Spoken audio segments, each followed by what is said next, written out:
again to the people that might not be as familiar with him as we hop into game number 1. That's just what I was pulling up here. So Ian's coach Ismail told me a little bit about him the other day. Apparently NIUZI beat Adriel and Sandbox in groups this month, and last month he beat Ian and Cloud. So he's just got a really solid track record against some really strong players. Other than that, I know almost nothing about him. I'm just excited to learn more about him right now as we hop into game 1 of this best of 3. Yeah, you look at his group stage, able to beat Sandbox and Adriel also, which is just very, very impressive as we talk about both those guys. Played a little bit of everything. One of the few players that we saw play Golem in the group stage. Also coming out with a Tombstone here is WALLACE, which we haven't seen any Tombstone.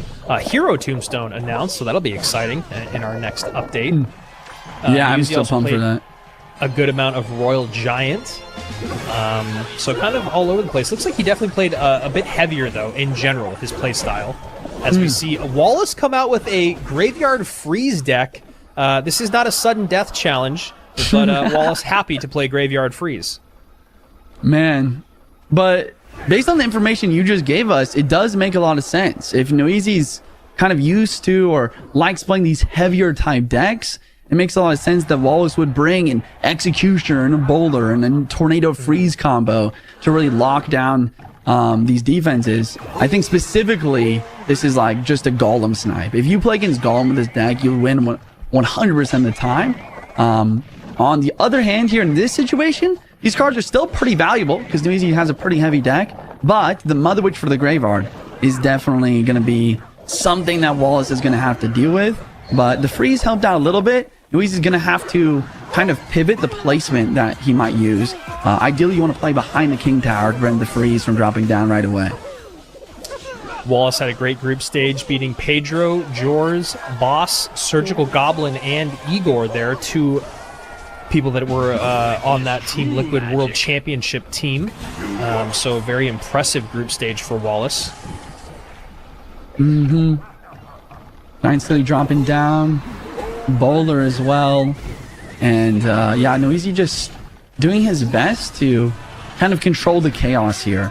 That's kind of what you have to do with these heavier type bridge spam decks, is just keep cycling your giant skeletons and keep playing your cards, keep defending the best you can while getting as much value from your higher elixir cards as you can. And then once you have that Evo Battle Ram in cycle, that's when you make your move to attack. Yeah, man, that Evo Battle Ram has ruined me so many times. One of the more difficult cards to deal with, especially when you're caught out of cycle or when they have, like you said, that giant skeleton in front. And also one of the very, very few archetypes or decks that is played with the Vines. Vines not very popular, but works well with that Evo Battle Ram plus the giant skeleton. As this freeze comes in. Yeah. Seemed like he thought the freeze. I think he thought the freeze was going to take out the Mother Witch, but then when it didn't, he realized that he had to play Tornado as well. But now, like you're saying, he's down a lot of elixir, and NIUZI's going to get some pretty solid damage through. Now WALLACE is in a situation where he can't just keep defending like he wants to. He's going to have to try and get another Graveyard through. Wait, the Wizard ability just lets the... Okay, it retargets, though. Because of the NATO-ish, you know, the hero wizard abilities, so NIUZI had that kind of figured out, even though at first it might have looked like a bit of a mistake, as WALLACE tries to get this Golden Knight on tower, and it does. So that's a really, really important dash here from WALLACE, who is a former world finalist. Last time we saw him in the solos era was in 2023, where he got 12th place. Previously, he was in the 2021 world finals, where he got 16th, or was in that round of 16 that got eliminated. But he was not shy to the competitive scene last year, as he did get 3rd place in our LCQ in 2025. So definitely a guy that has what it takes and has been around since that team's era.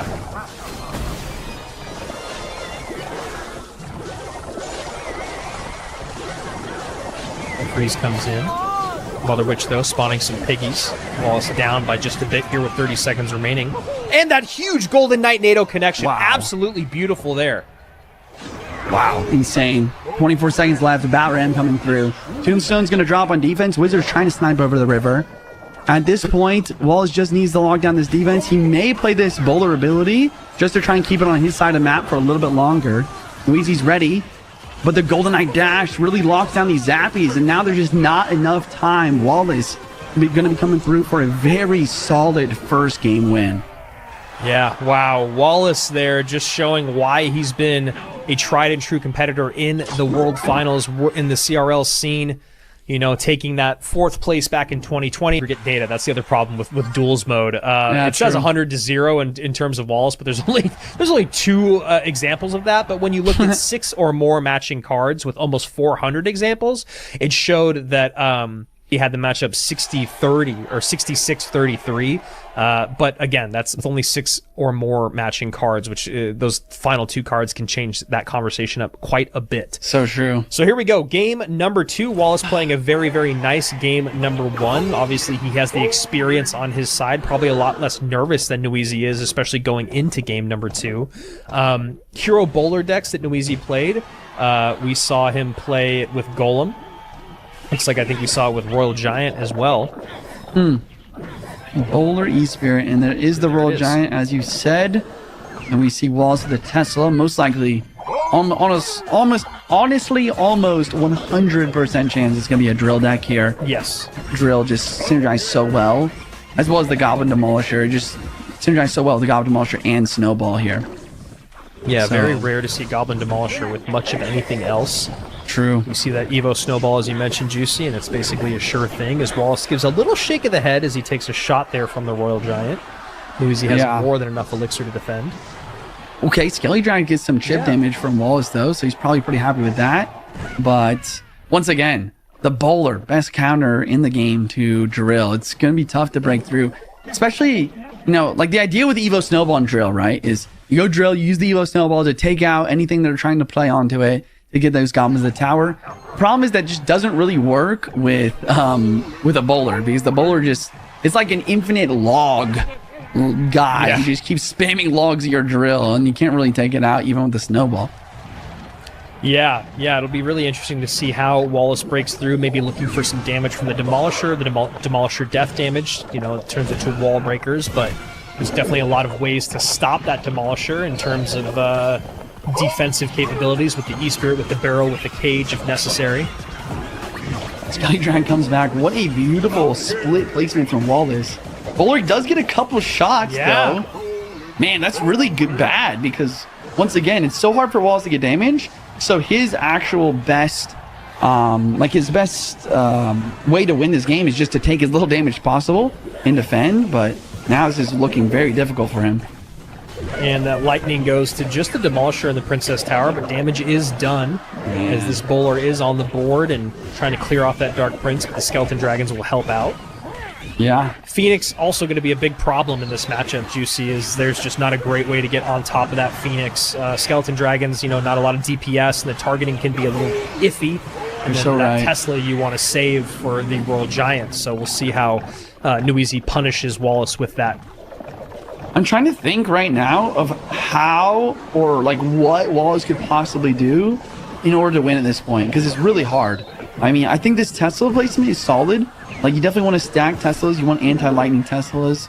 And I don't know, maybe you need to, maybe it is the Dark Prince. Maybe Wallace is onto something with the Dark Prince here. It's like, okay, maybe I can bait out a bowler the Dark Prince ability and then go drill left side. But the problem is that costs a lot of elixir. Yeah, that's a great call that you make there, and that might be what we're seeing here from Wallace, who has yet to play his drill as that lightning comes down. RG gets another shot on tower. Yikes. Wallace not wanting to play the Tesla and give too much lightning value, but then ends up taking a shot from the Royal Giant instead. And also, as you mentioned before, a great response to the Giant Skeleton. Well, that's going to be that Evo Cage. Yeah, literally the best. Wait, it's a hog! Oh, it's this a whole time hog! it was a hog! Surprise hog comes through, gets a hit. I mean, that's something. But it's not quite enough. Should it have been played sooner then, or is it basically the same conversation when you talk about the bowler in the cage? Maybe even a more difficult one. Yeah, true. Bowler and cage for the hog definitely makes things very difficult. But I kind of agree. I think that maybe you play it whenever the cage has been used on the giant skelly or something like this. Okay, big push. Yeah, Skellies take that E-Spirit off the board, so Dark Prince is able to get on top of that bowler. Now a hog comes through behind the Giant Skeleton, coupled with that Evo Snowball, and a hog hit comes in, but with only 20 seconds remaining and a Royal Giant coming in on offense, it looks like NIUZI might have this sewn up. That's Yeah, lightning Tesla- fodder for sure. Yeah, Tesla drops low to try and dodge a prediction lightning. Pretty successful defense. Hogs come through, but wait, the misclick! Wait, what's going on? That's a misclick! Oh, the push! Bullet pushes the Hog Rider in! Wow! And that's enough.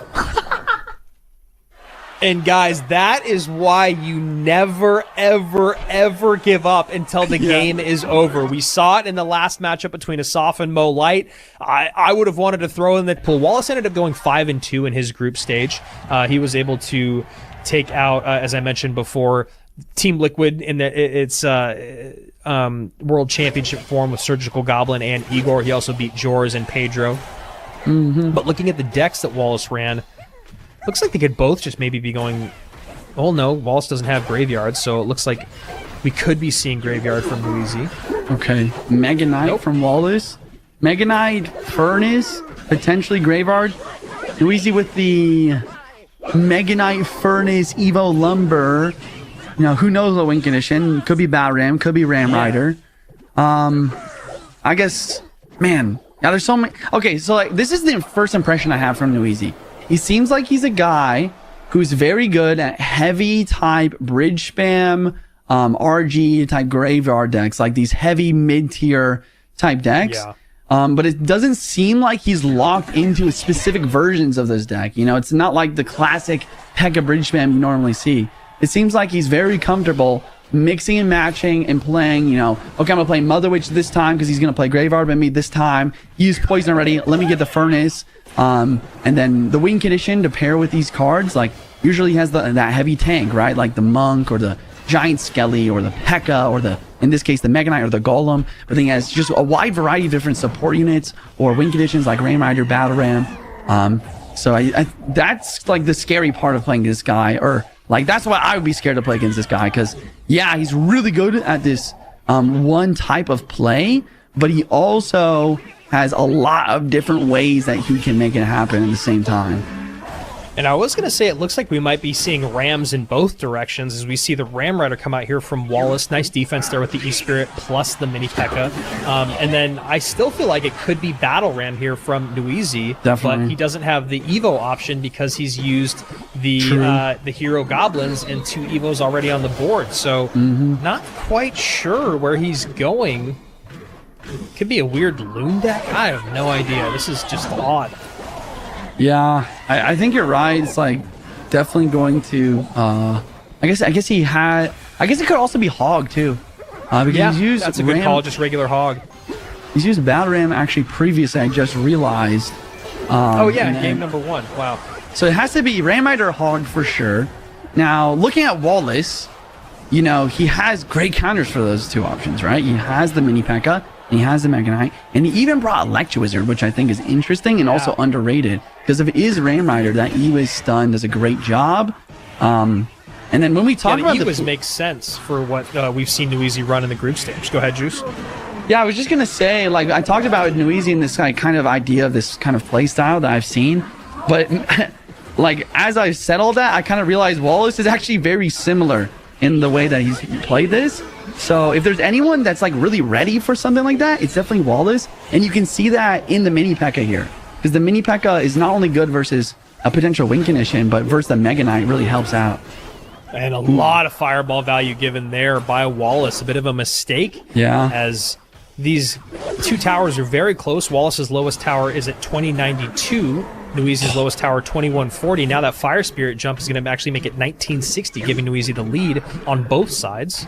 I'm calling it right now. That Fire Spirit jump right there at the very end is going to cost him this game. I think that this game is going to end up being very close, and that 200 or so damage could be everything.